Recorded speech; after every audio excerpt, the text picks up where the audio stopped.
Story zone, তোমার অনুভূতিদের খুঁজে নাও এখানেই।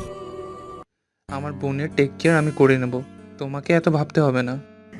আলো ভেতরে ভেতরে তীব্র কষ্ট অনুভব করলেও চেহারায় তা প্রকাশ করলো না। মৃদু হেসে মাথা নিচু করে নিল ও।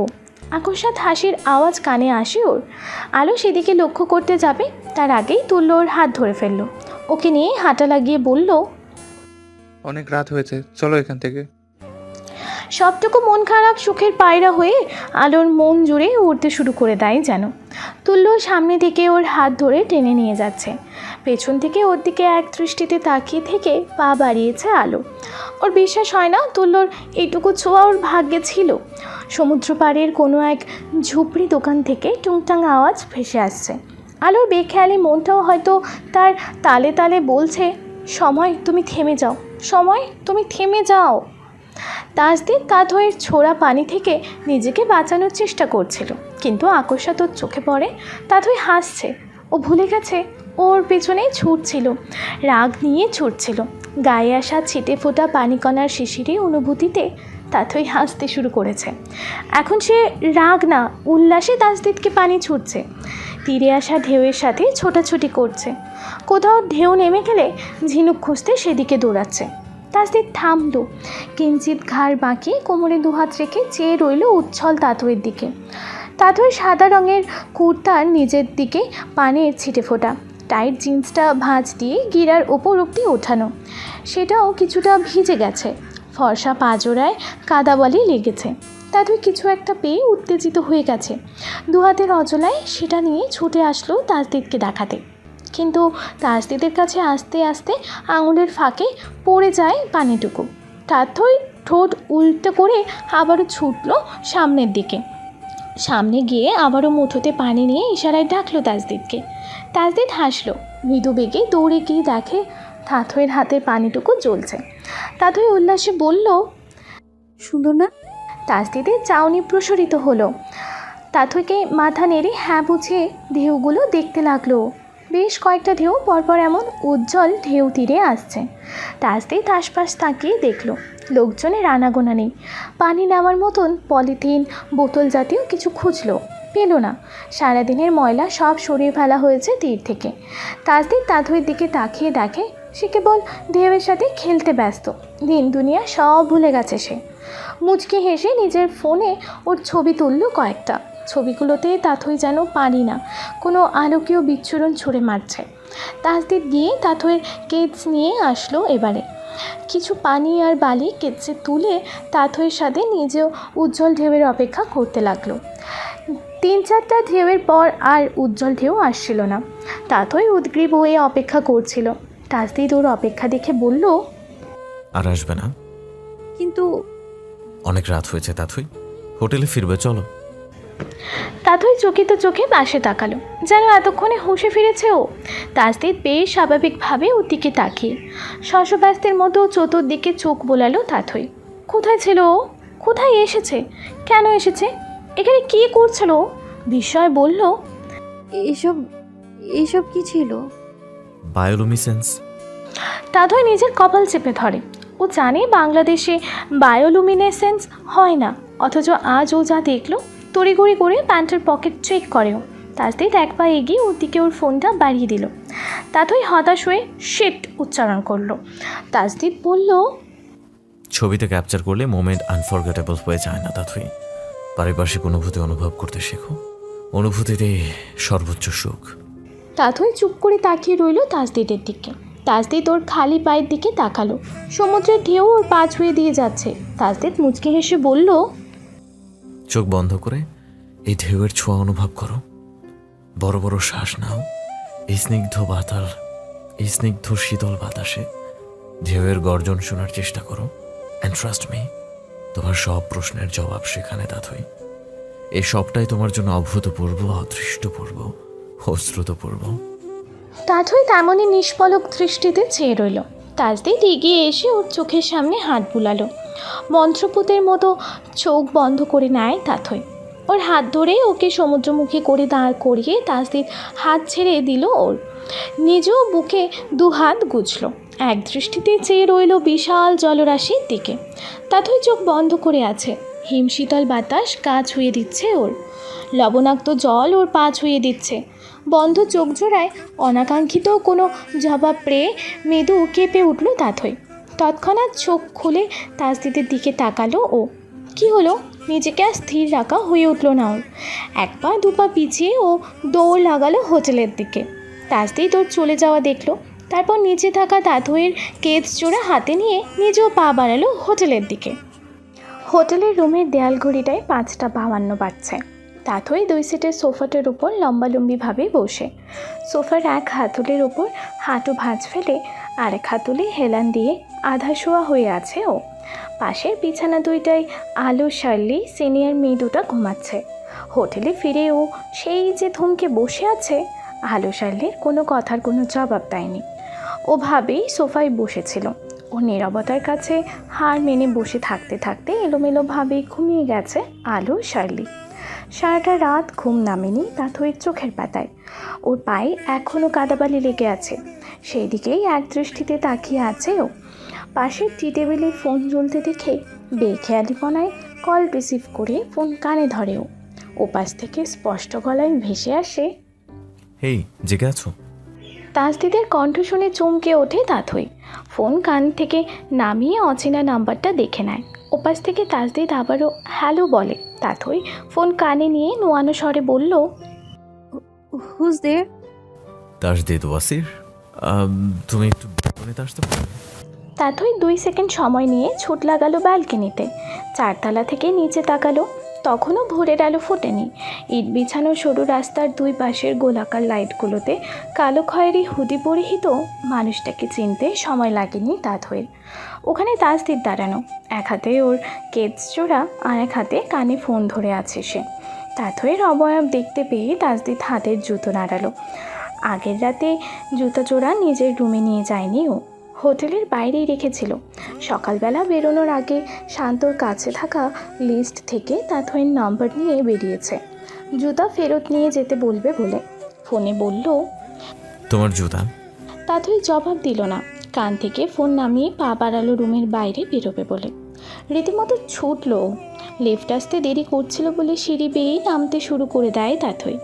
মাত্র কয়েক মিনিটে 4তলা সিঁড়ি বেয়ে নামেও হোটেলের বাইরে তাসদিদের সামনে দাঁড়ালো। তাসদিদ ওকে নিচে দেখে অবাক হয়। জবাব দেয়নি বলে ফোন কেটে নিজের কাজে দিতে উদ্যত হচ্ছিল ও, কিন্তু এখানে তাথই ওর সামনে। অবাক হয়ে আপাদমস্তক দেখে নিল ও তাথইকে। ভোরের শীতের মধ্যেও তাথইয়ের শরীরে কোনো রকম শীতবস্ত্র নেই। সেই গত রাতের সাদা কুর্তা, গিরার ওপর গোটানো জিন্স, এলোমেলো চুল। পায়ে জুতাটা নেই, বরং শুকনো কাদামাটি লেগে আছে। খালি পায়ে শীতল মেঝেতে হাঁটাহাঁটি করছে ও, কিন্তু সেদিকে বিন্দু মাত্র ভ্রুক্ষেপ নেই তাথইয়ের। তাসদিদ জুতাটা বাড়িয়ে দিল ওর দিকে। জুতো হাতে নিয়ে চলে আসার জন্য পেছনে ফেরে তাথই। পেছন থেকে তাসদিদ বলে উঠল, সূর্যোদয় দেখতে যাবে? তাথই পরিপূর্ণভাবে পেছনে ফিরতে দেখে প্রথমবার তাসদিদ দমে যায়। কথাটা বলে নিজেও অপ্রস্তুত হয়ে গিয়েছে ও। কাল রাতে তাথইকে এক প্রকার জোরই করেছিল ও। রাত পোহাতে না পোহাতে ওকে আবারও এভাবে বলাটা হয় ঠিক হলো না। তাসদিদকে অবাক করে দিয়ে তাথই 2বার মাথা ওপর নিচ করলো, মানে ও যাবে। দৃশ্যটা তাসদিদের বিশ্বাস হলো না। আশপাশ তাকিয়ে নিজের ভুল ভাঙতে 2 দণ্ড সময় নিল। তারপর আবারও তাকালো তাথইয়ের দিকে। লাভ হয়নি। তাথই দৃঢ়তা বলে দিচ্ছে ও যাবে ওর সঙ্গে। তাসদিদ গলা ছেড়ে নিজেকে স্বাভাবিক করলো। কিছুটা অস্বস্তি নিয়ে বলল, বাইরে ঠান্ডা। আমার শীত করছে না। তৎক্ষণাৎ জবাব দেয় তাথই। তাসদিদ কথা বাড়ানোকে সমাচীন মনে করলো না। এই মেয়েটার উৎসাহকে নষ্ট করতে ইচ্ছে করছে না ওর। ঘাড় নাড়িয়ে বোঝালো, চলো। তাথইয়ের চেহারা জুড়ে খুশি নেমে আসে। শব্দহীন হেসে জুতো জোড়া পরে নেয় ও। দ্রুত পদে এগোয় বাইরের দিকে। তাসদিদ পেছন থেকে ওকে পরখ করতে করতে এগোলো। তাথইয়ের মাথায় এখন আর কিছুই নেই। ডান হাতে বা হাতের কোনোই ধরে দ্রুত পদে সমুদ্র তীরের দিকে যাচ্ছে ও। হাঁটছে না, বরং মৃদু গতিতে দৌড়াচ্ছে, যেন জনম জনম হলো ওর সমুদ্রের সূর্যোদয় দেখার আগ্রহ। অথচ গতকাল অবধি এখানকার কোনো বিষয়ে বিন্দুমাত্র আগ্রহ ছিল না ওর। সমুদ্র তীরের দিকে কিছুটা এগিয়ে তাথইয়ের হাত ধরল তাসদিদ। ওকে থামিয়ে দিয়ে বলল, এদিকে না। তাহলে? তাসদিদ আঙুল দিয়ে কিছুটা দূরের পাহাড়ের দিকে ইশারা করলো। তাথই কিছুটা বিস্ময় নিয়ে বলল, ওখানে কিভাবে? তাসদিদ আশেপাশে তাকালো। সূর্যোদয় দেখতে তীরে অনেকেই এসেছে। পাশেই এক ডাব বিক্রেতা সাইকেলে করে ডাব ঝুলিয়ে রেখেছে, কাপড় দিয়ে ঢেকে রাখা ডাবগুলো। মানে এখনও দোকান খোলেনি সে। মাঝবয়সী দোকানদার বসে বসে মোবাইলে কিছু একটা দেখছে। তাসদিদ এগিয়ে গেল। দোকানদারের সামনের টুলটার কাছে 1000 টাকার 5টা নোট রাখলো। তারপর ডাবগুলো সাইকেল থেকে নামাতে নামাতে বলল, ঘন্টাখানেকের মধ্যে আসছি। দোকানদার ফোন থেকে চোখ তুলে তাসদিদকে থামাতে উদ্যত হচ্ছিল, কিন্তু ওর কথাটা শুনে থেমে যায়। তাসদিদ সাইকেল ঠেলে নিয়ে তাথইয়ের দিকে এগোলো। তারপর চড়ে বসে ওকে ইশারা করলো পেছনে বসে পড়ার জন্য। তাথই অপ্রস্তুত হয়ে বলল, আমার সাইকেলে চড়ার অভ্যেস নেই। তাসদিদ এবারে ওর হাত ধরে ওকে সাইকেলের সামনে বসালো। তারপর সাইকেল চালাতে শুরু করলো। কিছুটা চকিত হলেও নিজেকে সামলে নিল তাথই। সামনের হাতল ধরে ঘাড় ঘুরিয়ে তাসদিদের দিকে চেয়ে রইল ও। আবছা আলোতে তাসদিদের গালের খোঁচা খোঁচা দাড়িগুলো বোঝা যায়। হুডির গলার দিকটা দিয়ে ভেতরের সাদা টি শার্টটা কিঞ্চিত দেখা যাচ্ছে ওর। মুখে শীত লাগছে না, বললেও শীত করছিল। তা সাইকেলে বসার পর গতির কারণে শীতটা বাড়ার কথা, কিন্তু বাড়ল না। জানুয়ারির ভোরের শীতলতা, সমুদ্র পাড়ের গা হিম করা বাতাস আজ হার মেনেছে। তাসদিদ বশিরের 2 হাতের ভাঁজ, বুকের মাঝখানটার উষ্ণতার কাছে হার মেনেছে সমস্ত শীতলতা, সমস্ত হিম। তাসদিদের দেওয়া নোটগুলো গুনতে গুনতে ডাব বিক্রেতা হাসলেন। সমুদ্র তাকে নিত্য নতুন প্রেম দেখায়, তবে আজকের প্রেক্ষাপট কিছুটা আলাদা। সেখানে কেউ প্রেম জড়িয়ে সূর্যোদয়ের জন্য অপেক্ষা করছে না, বরং আলো ছায়ার মিলন রেখায় দুজন মানব মানবিক গতিশীল। সাইকেলে করে যেন সুন্দরতম ভবিষ্যতের দিকে এগোচ্ছে তারা। বেশ দ্রুত গতিতে সাইকেল চালিয়ে একটা পাহাড়ের ঢালুতে থামল তাসদিদ। সাইকেল থেকে নেমে তাথইকে বলল, উপরে উঠতে হবে, দ্রুত চলো। তাসদিদ রাস্তাটা বেয়ে ওপরে উঠতে শুরু করে। আলো বাড়তে শুরু করেছে চারপাশে। সূর্যোদয় হতে খুব বেশি দেরি নেই। তাথইও ওর পেছন পেছন পাহাড় চড়ছে, কিন্তু কিছুটা উঠতেই হাঁপিয়ে যায় ও। হাঁটুতে 2 হাত রেখে উবু হয়ে হাঁপাতে থাকে। সামনে তাকিয়ে দেখে তাসদিদ পরিপূর্ণ স্বাভাবিক, যেন এভাবে দৈনিক পাহাড়ে চড়ে অভ্যস্ত ও। তাসদিদ তাথইকে দেখতে পেছনে ফিরল। ওকে এমন হাঁপাতে দেখে হেসে দিয়ে বলল, কি ম্যাম সাহেব, হাঁপিয়ে গেছেন? অর্ধেক পথ তো আসেননি। হ্যালো ডিয়ার লিসেনার্স, আপনারা শুনছেন স্টোরিজ অন প্রেজেন্স ধারাবাহিক পর্ব গল্প। আমাদের সামগ্রিক প্রচেষ্টাকে উৎসাহিত করতে লাইক অ্যান্ড কমেন্ট করতে ভুলবেন না। Thank you. তাথই দম নেয়, আবারও উপরে উঠতে থাকে। ঢালুটার দুপাশে হাঁটু অবধি বড় বড় ঘাস, জঙ্গলের মতো। বোঝাই যাচ্ছে মানুষের যাতায়াতের জন্য পায়ের নিচে কোনো ঘাস গজায়নি। পাহাড়ের চূড়া দেখে শুকনো ঢোকে গলা ভেজালো তাথই। নিজেকে নিয়ে অতি কষ্টে পৌঁছালো চূড়াতে। আশপাশ না দেখে হাঁপাচ্ছিল ও। তাসদিদ কিছুটা কিনারায় এগিয়ে গেল। সূর্যোদয়কে ঘিরে মানুষ এত উত্তেজনা নিয়ে বসে থাকে, অথচ এটুকু অনুধাবন করে না সূর্যোদয়ের আগ মুহূর্তটাও ঠিক ততটাই সুন্দর। তাতই ক্লান্ত চাউনিতে ডানে বামে দেখল, দুপাশে কেবল সবুজ পাহাড়। কোনোরূপ আকাঙ্ক্ষা না রেখে সামনে তাকালো তাতই, কিন্তু তৎক্ষণাৎ সমস্ত ক্লান্তি উবে গেল ওর। সামনে যতদূর চোখ যায় দৃষ্টির কোনো সীমারেখা নেই। আকাশে ভাসা ছাই রঙা মেঘের দল, অসীমে জল আকাশের মিলন। সেখানেই আলোর প্রথম রশ্মির আভা। পাহাড়ের নিচেই ঢেউ আছড়ানো বিস্তীর্ণ তীর, আর ওর থেকে 2 হাত দূরত্বে উল্টো পাশ হয়ে দাঁড়ানো এক পুরুষালী অবয়ব। তাসদিদ হুডের পকেটে 2 হাত গুজে দূরে আকাশ দেখায় মনোযোগী। মন্ত্রপদের মতো 1 পা 2 পা করে এগোলো তাথই। তাসদিদ বলল, 2 মিনিট ওয়েট করো, অন্য কোনো দিক তাকিও না।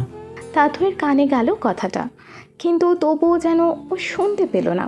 কিছুটা পেছনে দাঁড়িয়ে এক দৃষ্টিতে তাসদিদের দিকেই তাকিয়ে রইল ও। ওর চোখ অন্য কোনো দিক তাকাতে আগ্রহী না। ওর মন মস্তিষ্ক কেউই আজ ওকে অন্য কোনো দিকে তাকানোর অনুমতি দেয়নি।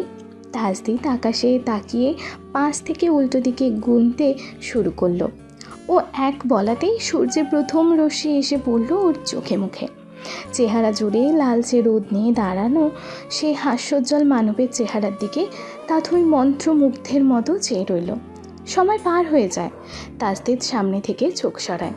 তাথইয়ের দিক ফিরে ওকে ইশারায় বোঝালো, দেখেছো? ধ্যান ভাঙে তাথইয়ের। সামনে তাকিয়ে দেখে সূর্যোদয় শেষ। সকালের আলোক রশ্মিটা তাসদিদের চেহারায় দেখছে ও। তাসদিদ ওর জবাবের জন্য অপেক্ষা করলো না। আবারও ওর হাত ধরে ছুট লাগিয়ে বলল, চলো আরেকটা জিনিস। নিজেকে সামলে তাসদিদের সাথে দৌড়ালো তাথই। পাশের টিলারটার মাঝে একটুখানি খাদের মতো জায়গা। তাসদিদ তাথইয়ের হাত ছেড়ে নিজে আগে সেখানে নামলো। তারপর আবারও হাত বাড়িয়ে দিল তাথইয়ের দিকে। ওর হাত ধরে নিচে নামে তাথই। তাসদিদ আঙুল দিয়ে কিছু একটা দেখালো ওকে। আঙুলের দিক অনুসরণ করে সেদিকে তাকালো তাথই, কিন্তু আলোর ঝলকানিতে তৎক্ষণাৎ চোখ সরিয়ে নিতে বাধ্য হলো ও। চোখ পিটপিটিয়ে আবারও ওপরে তাকিয়ে দেখে ঢালুর সামনে কয়েকটা ছোট বড় টিলা, আর সবচেয়ে উঁচু টিলার উপরে একটা সোনালো ফুলের গাছ। পুরো গাছটাই হলুদ ফুল ঝুলছে। উপরন্তু সকালের সোনারাঙা রোদ সব মিলিয়ে গাছটা অপার্থিব এক সৌন্দর্য তৈরি করে দিয়েছে যেন। আবারও আলোর প্রতিফলন চোখে লাগে তাথইয়ের। ও খেয়াল করলো সোনালুর গাছটার ফুলের সাথে কিনারার ডালে কাঁচ সদৃশ কিছু ঝুলছে। ঠিকঠাক দেখার পর বুঝলো ওখানে 10-12টা আয়না ঝোলানো, গোলাকার, চারপাশ কারুকাজ করা। দূর থেকে দেখেই বোঝা যায় ওগুলো উঁচু নিচু করে ঝোলানো। কিন্তু বুনো গাছে কেউ এইভাবে কেন আয়না ঝোলাবে? কিছুটা অবাক হয়ে তাসদিদের দিকে তাকালো তাথই। সে মুগ্ধ চোখে ফুলে আবৃত গাছটার দিকে তাকিয়ে তাসদিদ বলল, এটা কিন্তু নতুন কোনো জায়গা না, এটাও হিমছড়ির একাংশ। কালকে সবাই যখন টিকিট কেটে ঝর্ণা আর সমুদ্রের ওভারভিউ দেখা নিয়ে ব্যস্ত ছিল, এই গাছটার ঝুলন্ত কলিগুলো আমার নজর কেড়েছিল। আমি বিকেলেও এদিকটা এসেছিলাম, তখনও গাছের ফুল ফোটেনি। হাঁটাহাঁটি করে দেখলাম গাছের ওই পয়েন্টটা থেকে সূর্যোদয়ের তেমন একটা ভালো ভিউ পাবো না। তাছাড়া এই দিকটা ওয়ার্নিং এরিয়া, ভোরবেলা ওখানে ওঠাও কিছুটা রিস্কি হয়ে যায়। দেন আই থট ওখান থেকে সূর্যোদয়ের ভিউ ঠিকঠাক না আসতে পারে, কিন্তু আমি সূর্যোদয়ের ভিউ ওখানে অ্যাড করতেই পারি। ব্যাস, বিচের দোকান থেকে আয়নাগুলো কিনে এনে ঝুলিয়ে দিলাম। একটু ক্যালকুলেট করে রিফ্লেক্ট কোথায় পাবো সেটাও বুঝে গেলাম। And here's the result. Tathoi কথা বলা ভুলে যায়। একটা মানুষের ভাবনা ঠিক কতটা সুন্দর হলেই কেউ এভাবে প্রকৃতিকেও সাজাতে পারে আন্দাজ আসে না ওর। তাসদিদ হাসি মুখে ওর দিকে ফিরল, কিছুটা ঝুঁকে দাঁড়িয়ে বলল, যাবে ওখানে? তাথই তখনও স্তব্ধ। ঠিক সেই সময়ই ফোন বেজে ওঠে তাসদিদের। ফোন বের করে স্ক্রিনে রিঙ্কির নাম দেখে ও ছোট্ট শ্বাস ফেললো একটা। রিসিভ করে বলল, হ্যাঁ বলো। কেমন আছেন তাসদিদ ভাই? আলহামদুলিল্লাহ, তুমি কেমন আছো? ও বাসার সব? জি সবাই ভালো। আপনি এখন কোথায় তাসদিদ ভাই? হোটেলে নাকি বাইরে? তাথইয়ের দিকে তাকালো তাসদিদ। ওর দিকে তাকিয়ে থেকে জবাব দিল, বাইরে, এক জুনিয়রকে নিয়ে সূর্যোদয় দেখতে এসেছি। পাথরে পা ফসকে পড়ে যাওয়ার ভঙ্গিমা করে আওয়াজটা করলো তাসদিদ। ওকে পড়ে যেতে দেখে তাথই একটু ব্যস্তভাবেই বলে উঠল, সামলে। মেইলি আওয়াজ শুনে ফোন কান থেকে নামিয়ে নিল রিঙ্কি। আকস্মাৎ বিছানায় বসা থেকে ফ্লোরে ছুঁড়ে মারল ফোনটা। দামি ফোনটা নিচে পড়ে ভেঙে চুরমার হয়ে যায়। জল ভরা চোখে দাঁতে দাঁত চেপে সামনে পেছনে হেলে দুলে নিজেকে সংবরণের চেষ্টা চালালো রিঙ্কি। বরবেশী তাসদিদ ঘোমটা দেওয়া বউ সাজের অন্য আরেকটা মেয়ে, আর তার পাশেও নিজে। এমন দুঃস্বপ্ন দেখে সকালের ঘুমটা ভেঙেছে ওর। অস্থির লাগছিল, তাই তৎক্ষণাৎ তাসদিদকে কল করেছে ও। ও জানে এবং মানে তাসদিদের কোনো মেয়ের সাথে ঘনিষ্ঠতা নেই। আলাদা করে একটা বান্ধবীর সাথে কোনো দিন দেখা যায়নি ওকে। সে মানুষটা একজন জুনিয়র বললে সেটা নিঃসন্দেহে কোনো ছেলেই হবে, নিশ্চিত ছিল রিঙ্কি। কিন্তু তাথইয়ের আওয়াজ ওর সব ধারণাকে ওলট পালট করে দিয়েছে। তাসদিদ ভাইয়ের সাথে একাকী কোনো মেয়ে থাকবে কেন? সে তো শুধু ওকে গুরুত্ব দেবে, ওকে নিয়ে পৃথিবীর সব সৌন্দর্য দেখবে। ও বাদে অন্য কোনো মেয়েকে কেন আলাদা করে গুরুত্ব দেবে তাসদিদ? কেন? গলায় শীতল কিছুর স্পর্শ পেয়ে কেঁপে উঠল তাথই। গলায় তাকিয়ে ও হাত ছোঁয়ালো চেইনে ঝুলতে থাকা লকেটটায়। ওটা দেখে দৃষ্টি প্রসারিত হলো ওর। এটা ওর সেই নাম লেখা লকেটটা যেটা প্রথমবার তাসদিদের সাথে দেখা হওয়ার সময় রাগে ছুঁড়ে ফেলেছিল ও। তাসদিদ সাইকেল থেকে নামলো। ডাব বিক্রেতার দোকানের কাছে পৌঁছে সাইকেল থামিয়েছে ও। তাথইয়ের চেনটা এতদিন ওর কাছেই ছিল। সে রাতে তাথই লকেটটা ছুঁড়ে ফেলার পর ও সেটা কুড়িয়ে নিয়েছিল। সিদ্ধান্ত নিয়েছিল কোথাও দান করে দেবে, কিন্তু তারপরও তাথইয়ের সাথে দেখা হয়ে যাওয়ার পর ও সিদ্ধান্ত বদলায়। এভাবে নাম লেখা লকেটটা নিঃসন্দেহে ওর কোনো আপনজনই দিয়েছে ওকে, তাই চেনটা তাথইকে ফিরিয়ে দেওয়ার কথা ভেবে নেয় ও।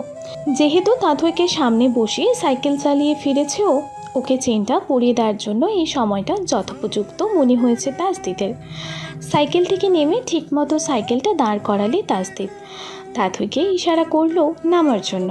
তাথই নামলো, তবে ওর বিস্ময়ের রেশ কাটে না। তাসদিদ নিজের হুডি ঠিকঠাক করতে করতে বলল, জানি অনেক উপকার করেছি তোমায়, থ্যাঙ্কস দিতে হবে না, রাগটা কমিও। তাথই চোখ ভরে ওঠে। লকেটটা তৈয়ব আলফেজের দেওয়া। শেষবার এই লকেটটাই তাথইয়ের জন্য কিনেছিলেন তিনি।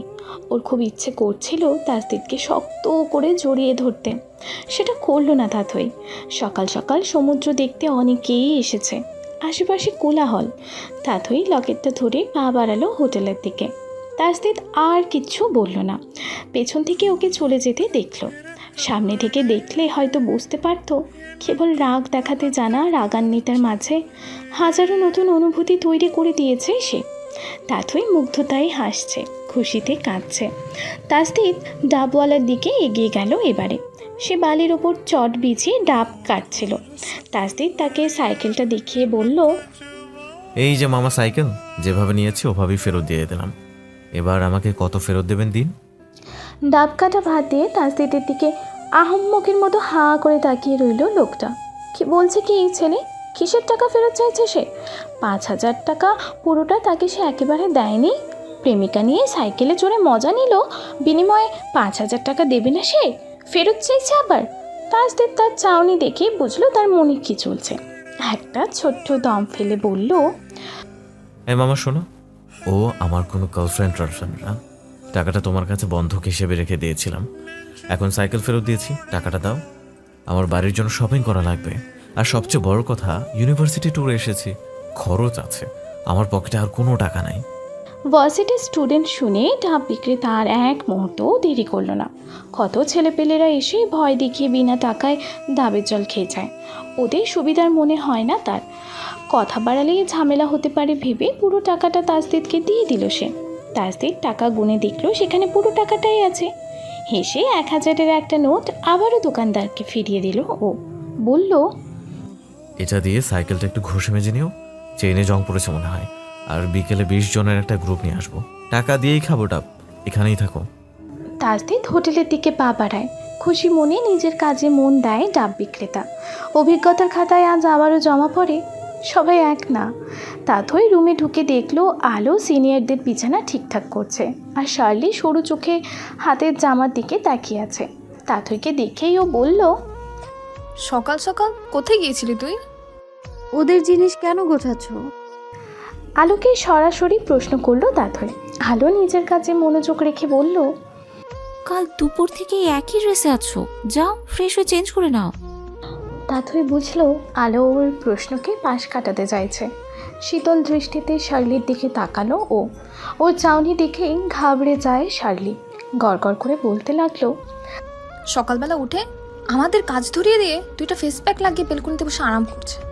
আলোকে বলেছে বেড গোছাতে, আমাকে বলেছে জামা ইস্ত্রি করতে। আমি কিছু পারি বল? তাথইয়ের চোয়াল শক্ত হয়ে আসে।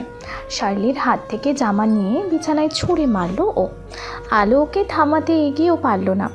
তাথই হনহনিয়ে ব্যালকনিতে গিয়ে দেখে মেয়ে দুটো চেহারায় ফেস প্যাক লাগিয়ে সফট টুলে বসে। ফোনে একজন আরেকজনকে কিছু দেখাচ্ছে আর হাসছে। বারান্দার দরজায় মুখে শব্দ করে বুকে হাত গুজে দাঁড়ালো তাথই। মেয়ে দুটো ওর দিকে তাকালো। তাথই স্পষ্ট গলায় বলল, নিজেদের কাজ নিজেরা করতে পারেন না? পারি, কিন্তু করব না। তোমরা থাকতে আমরা কেন এত কষ্ট করবো বলো তো? নোক দেখতে দেখতে জবাব দিল একজন। তাথইর গা জ্বলে ওঠে। ও জবাব দিল, ওরা আপনাদের কাজ করবে না। ওর জবাব শুনে আরেকজন মেয়ে উঠে দাঁড়ালো। এগিয়ে এসে একদম তাথইয়ের সামনে দাঁড়িয়ে বলল,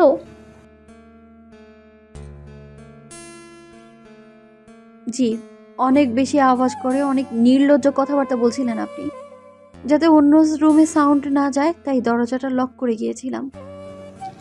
তাথইয়ের যুক্তিতে আর কোনো কথা পায় না মেয়েটা, তবে রাগ হয় ওর।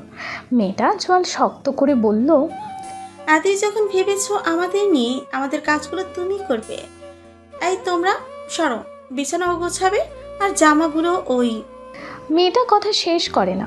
তাথই এক মুহূর্ত দাঁড়ালো না, হন হনিয়ে ভেতরে এসে বিছানার চাদর ধরে টান মারল ও। ওর কাজ দেখে মেয়ে দুইটার রীতিমতো পাথর হয়ে যায়।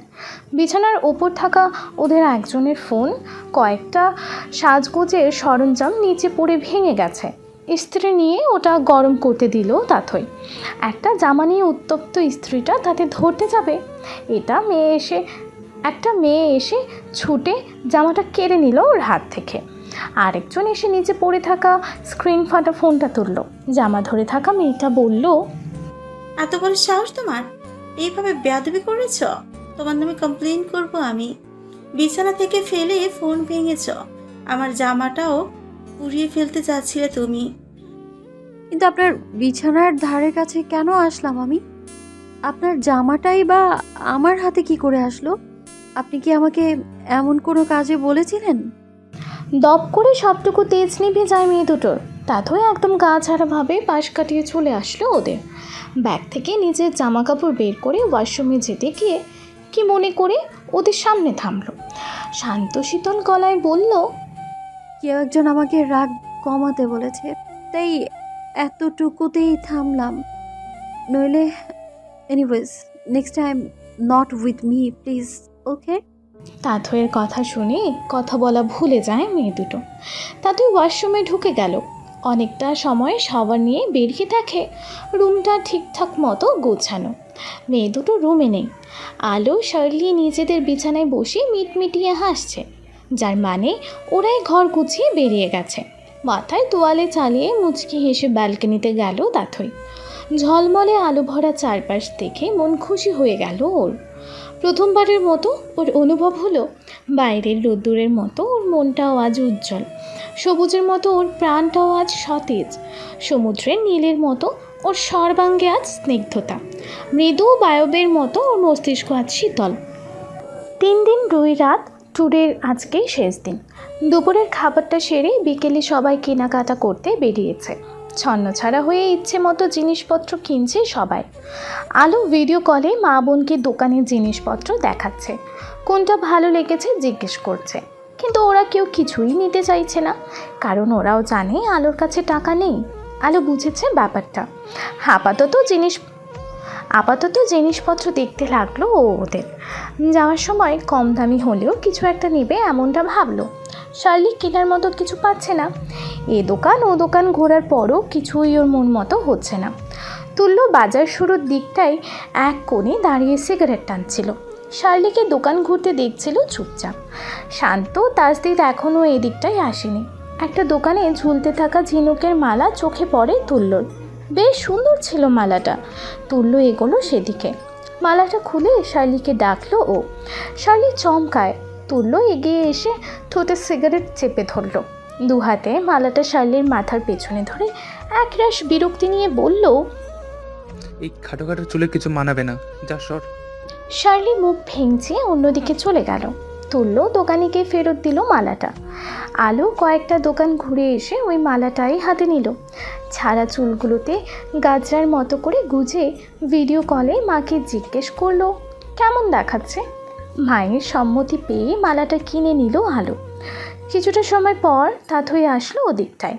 মূলত তাসদিদকে খুঁজছিল ও। ওর কেনার কিচ্ছু নেই।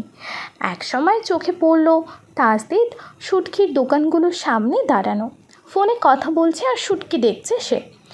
ওপাশ থেকে মিসেস ওয়াশির তাকে ফর্দ শোনাচ্ছে। 12 পদের শুটকি নেবার জন্য বলে কল কাটলেন তিনি।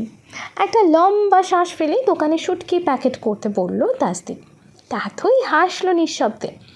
ওকে হাসতে দেখে এগিয়ে আসলো শার্লি, বলল, তুই কখন এলি? সবেই। তাসদিদের দিক চেয়েই জবাব দিল তাথই। ও দৃষ্টি অনুসরণ করে তাসদিদকে চোখে পড়ে শার্লি। ও তাথইকে আনমনে পেয়ে বলল, হোয়াটস সো স্পেশাল অ্যাবাউট হিম তাথই? জানি না, অল আই নো ইজ এই মানুষটাকে দেখার পর আমি বাকি সব কিছু দেখার কথা ভুলে গিয়েছি।